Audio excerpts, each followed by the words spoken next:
Mark Carnevale, class of 1982. Played on the PGA Tour for 12 years. I now broadcast on PGA Tour Live, PGA Tour Radio, and look back on my years at JMU very fondly. And hard to believe I am where I am after starting there.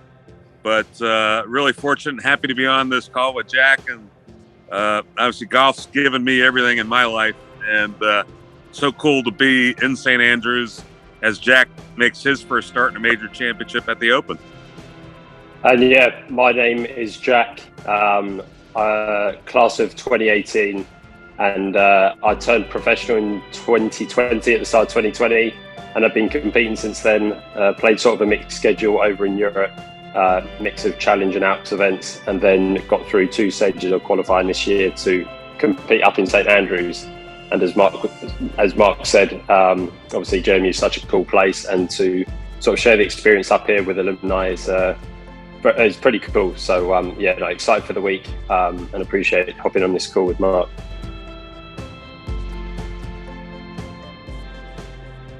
Well, I would say one of the biggest things, and this week is actually a exponential example of it. All the eyes of golf are on you.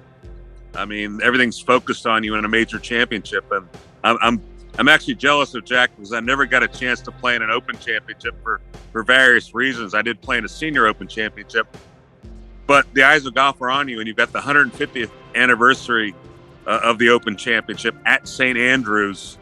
So what ultimately happens is not only do you have internal pressure, there's external pressure, but again, it's exponential this week just because of the setting and everything that's going on. And it is an unbelievable experience. I played in my first Masters in 1993, my first PGA Championship in 1992. It can overwhelm you just based on everything else that's going on. And the game of golf and the landscape of golf has changed so much since when I first played to now, with social media and what we're doing right here. I mean, this didn't happen back in 1993. And it's easy to sort of get lost in all that. But I mean, what an experience Jack is going to have this week. And I would say one thing: embrace it, enjoy it, have fun, focus on what you have to do, but embrace the opportunity because you never know when you may have that chance again. Yeah, I mean, it's a little bit tricky because typically events, I normally get there sort of 2 days beforehand, see the course, map it out, and then get ready to go. But obviously, I've spoke to a lot of people and they've said obviously major championships slightly different, especially if you're not playing the week prior. So yeah, being up here at the weekend, sort of getting used to the environment, obviously with the crowds, the setup, becoming familiar with the place because, as Mark well knows, there's so much going on at these events. So I think that's important and maybe more necessary this week than any other. But yeah, I mean, being here at St. Andrews, obviously, as Mark was saying, the 150th, there's just a feeling around town that like any other I've ever experienced before. And to be a player and a part of it is pretty cool. Really excited to get going. I've had a couple of good practice days with some big names. Just to sort of get used to it, playing with some big guys. I'm meant to be playing with Scheffler tomorrow at midday, so I'm sure that'll be good as well, since he's world number 1 at the minute. So just trying to sort of throw myself in the deep end as much as I can. And so far I've been loving it. Obviously nerves creep in here and there, but I mean, that's part of it. I just enjoying every minute. I wouldn't have wished it any other way. I absolutely love it.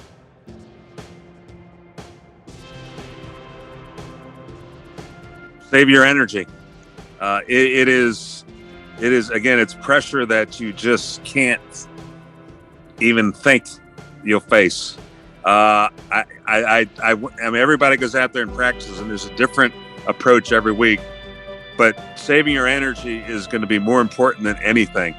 That expendable energy as you get through, and my hope is for Jack is to play the weekend, make the cut at the Open Championship.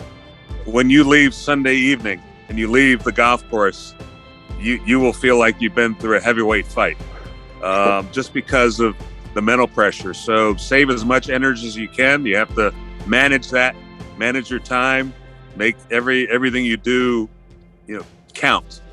All the time you put into your practice it, but don't wear yourself out, because it is a mental strain, and you will understand when you get in this. And as I said, embrace it, enjoy it more than anything, because you're in the spotlight of the world with golf right now.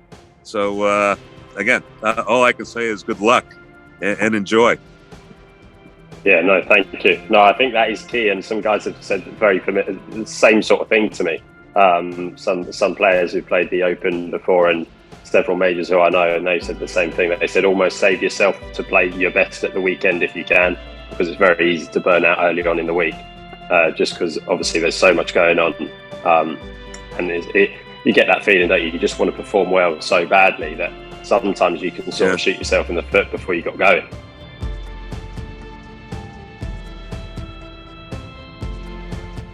My favourite memory, I think it was, for me, during my second year. I think it was my second year. The team sort of went on a run. I think we won a couple of times in one semester. There was just a great energy amongst the team. It's almost that everyone sort of lifted each other, and I just remember there being a really good feeling. I think it was the spring semester, my second year. Just a great feeling amongst the team. Everyone was sort of spurring each other on, and it's the most sort of involved in the team I felt while we were there. I think everyone sort of was sacrificing little bits of part of their social lives and whatnot to try and get better and push each other on, which was pretty cool. But to be honest, all 4 years I was there was brilliant. I loved every minute of it. I actually came back to visit last November, came back to the school for the first time since I graduated, and it's incredible what's changed since I left. Literally, it's a world-class school now, and I think it's going to be one of the biggest on the East Coast, if not, it's up there already. So yeah, love the place. All 4 years were brilliant, but yeah, I just remember my second year stood out, as that team was we were on a bit of a roll. Well, I would say now we're talking 40 years ago, and we traveled around in the JMU, like 8-passenger vans.